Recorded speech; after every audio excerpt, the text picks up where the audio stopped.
طويل الشوق يبقى في اغترابي আরে ফেসবুকে ঢুকলি শুধু খালি হ্যাপি নিউ ইয়ার নতুন করে যে পালন করতে রে যাচ্ছে বন্ধু, কি রে আরে বন্ধু করছে রে, কালে হয়তো ও। অনেক মজা করছিলাম রে বন্ধু। ও সে হয়েছে বেটা একবারে মানে আমার কালকে রাত্রে গোটা মানে জীবনের ভিতরে লাগলাম, কালকে রাত্রে মানে আমার হ্যাপি গেছে, সে মজা করছে বন্ধু।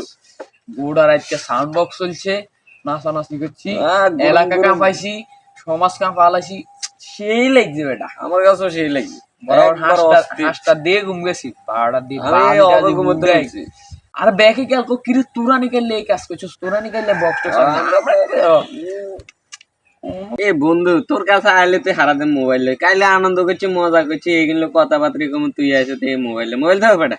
একটা ফেসবুকে ঢুকলে শুধু কাল happy new year happy new year. আর করছি আমরা হ্যাপি নিউ ইয়ার পালন করছি, হ্যাপি নিউ ইয়ার পালন করা কি আনন্দ, বছর একটা চলে গেছে আমগো মাঝের তন।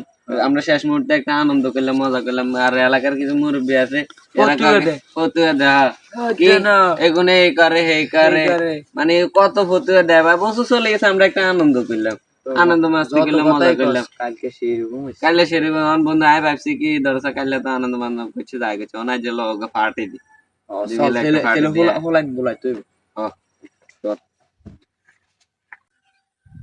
দাঁড়া, তোমাদের সাথে কিছু কথা আছে আমার। জ্ঞান দিতে আসসালামু আলাইকুম। কি অবস্থা তোমাদের, কেমন আছো? আলহামদুলিল্লাহ ভালো। তোমরা এখানে বসে বসে কি নিয়ে আলোচনা করতেছো? আমি তো সবই শুনলাম।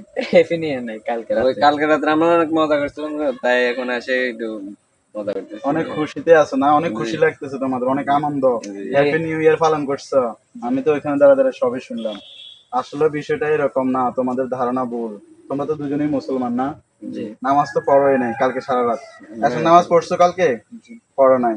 হ্যাঁ যুবক, তোমরা তো তোমাদের এই হ্যাপি নিউ ইয়ার নিয়ে ব্যস্ত, কিন্তু তোমরা জানো না আমাদের ইসলামে কিন্তু হ্যাপি নিউ ইয়ার পালন করা সম্পূর্ণ নাজায়েজ। তোমরা হ্যাপি নিউ ইয়ার পালন করার সারা রাত্রে ভরে ডান্স, গান, বড় বড় সাউন্ড বক্স নিয়ে আসি, জোরে জোরে সাউন্ড দিছ, কিন্তু যারা নামাজ পড়ছে তোমাদের সাউন্ডের কারণে নামাজটা পর্যন্ত পড়তে পারে না। তোমরা কি নিউজ টেলিভিশন দেখছো? গতকালকে যে তোমরা উচ্চস্বরে সাউন্ড দিছ, এর জন্য কত পশু পাখি মারা গেছে, কত পশু পাখি ক্ষয়ক্ষতি হয়েছে। তোমাদের তো খবর নাই, তোমরা তো ফেসবুক নিয়ে ব্যস্ত, কে কখন কিভাবে স্ট্যাটাস দিবে হ্যাপি নিউ ইয়ার নিয়ে। আসলে ওই হ্যাপি নিউ ইয়ারটা এটা হচ্ছে ইহুদি খ্রিস্টান নাসারা যারা, তাদের জন্য প্রাপ্য। আমরা মুসলমান হিসাবে আমাদের ইমান চলে যাবে হ্যাপি নিউ ইয়ার পালন করলে। হ্যাপি নিউ ইয়ার আমাদের মুসলমানের জন্য টোটালি জায়েজ না। আমরা 2024 সালে যে আমরা হায়াত পাইছি, আল্লাহর শুকরিয়া অর্জন করা উচিত। আল্লাহর কাছে নফল নামাজ পড়ে হাত তুলে চাওয়া উচিত যে আল্লাহ আপনি আমাকে 2024 সালটা অনেক সুন্দরভাবে হায়াত দিয়েছেন, সুন্দরভাবে জীবনযাপন করেছি। অথচ তোমরা সেই মোবাইলের মধ্যে ফেসবুক নিয়ে, টিকটক নিয়ে, ইনস্টাগ্রাম নিয়ে ব্যস্ত, কখন কিভাবে কাকে ইয়ে করবা, উইশ করবা happy new year happy new ইয়ার। আসলে হ্যাপি নিউ ইয়ার শব্দটা আমাদের বলতে বলতে যদি মৃত্যু হয়ে যায়, তখন পরকালে কি জবাব দিবে আল্লাহর কাছে? একটু বোঝার চেষ্টা করো। আসলে আমাদেরকে এর আগে কেউ এত ভাবে বুঝে না, তো এই কারণে আমরা কখনো এটা জানতাম না যে হ্যাপি নিউ ইয়ার বলতে আমাদের জন্য হ্যাপি নিউ ইয়ার না। মনে রাখবা সামনের দিনগুলো, নতুন বছর শুরু হয়েছে, নতুন আজকের বছরের প্রথম দিন মনে করবা, ইংলিশ মাসের আজকে বছরের 2025 সাল, আজকে প্রথম দিন। এই দিন থেকে আল্লাহর কাছে তওবা করো যে হে আল্লাহ, আমরা এই বছরের প্রথম দিন থেকে তওবা করি যে আমরা আপনার দিনের পথে চলতে পারি। আসলেই নামাজ পড়ো, 5 ওয়াক্ত নামাজ পড়ো, দিনের পথে চলো এবং অন্যকে দিনের পথে দাওয়াত করো, দেখবে তবে সুখ শান্তি পাইবা। ইনশাল্লাহ আমরা চেষ্টা করব। তবে আর তোমাদের ফেসবুকে যে হ্যাপি নিউ ইয়ার পোস্ট করো, এগুলো করবে না। তুমি নিজেও পোস্ট করবে না, তোমার বন্ধুকেও পোস্ট না করানোর জন্য নিষেধ করবা। আসলে হ্যাপি নিউ ইয়ার এই শব্দটা যাতে মুখে না থাকে।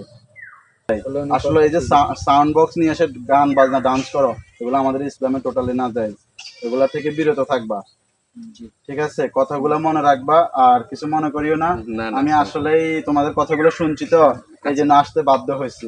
ঠিক আছে, গেলাম। কখনো কেউ এইভাবে বলে নাই, তো এই কারণে আমরা এগুলো জানতাম। আচ্ছা না, তোমারও দায়িত্ব, তুমি যেহেতু মুসলিম, তোমার দায়িত্ব অন্য একজন ভাইকে বোঝানো। তোমার সাথে বন্ধু বান্ধব যারা আছে সবাইকে এভাবে উৎসাহ করবা, আল্লাহর দ্বীনি দাওয়াত দিবা এবং মসজিদে যাওয়ার জন্য, 5 ওয়াক্ত নামাজ পড়ার জন্য সবসময় এভাবে উৎসাহ করবা। আচ্ছা তাহলে আমি গেলাম। হ্যাঁ, ভালো থাকে তোমরা। ওয়ালাইকুম আসসালাম। আমরা আজকে এর জন্য আর গেলাম না। আচ্ছা ঠিক আছে, আসি। হ্যাঁ।